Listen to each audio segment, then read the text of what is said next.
आप लोग नींबू खरबूजा भइल गाना के पूरा एकदम ऑल ओवर भोजपुरी में सबसे ज्यादा व्यूज अभी के डेट में सबसे ज्यादा ओकरा पर रील बने वाला गाना बना देनी जा।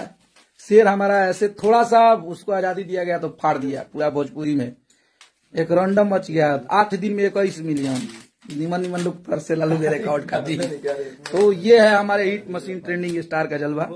और ये जलवा तो दोस्तों देखा आपने दबंग सुपर खेसारी गाने के बारे में अखिलेश कश्यप बहुत बड़ा बात बोल दी। तो दोस्तों अखिलेश कश्यप बोले कि नींबू खरबूजा भैल तू, जो कि भोजपुरी इंडस्ट्री में एक अलग ही रिकॉर्ड बना दिया है, जो कि इस रिकॉर्ड के लिए बहुत लोग तरसते हैं। और ये भी बात बोले कि शेर को पिंजरे में बंद करके रख दोगे तो शिकार करना नहीं भूलेगा। थोड़ा सा छूट मिला तो भोजपुरी इंडस्ट्री को फाड़ कर रख दिया दबंग सुपर खेसारी लाल यादव, जो कि एक खेसारी लाल यादव ही है ऐसा शख्स जो कि इतना बड़ा रिकॉर्ड बना सकता है भोजपुरी इंडस्ट्री में। और ये भी बात बताए अखिलेश कश्यप की खेसारी लाल यादव का बहुत ही बाल गाना मिलेगा, जो कि आप लोगों के बीच बहुत जल्द आएगा गाना, जो कि आप लोग तैयार हो जाइए तहलका मचाने के लिए। तुरंत सब्सक्राइब करिए और तुरंत लाइक करिए ताकि सब लोगों के पास उसकी नोटिफिकेशन आप सबको पहले मिल जाए।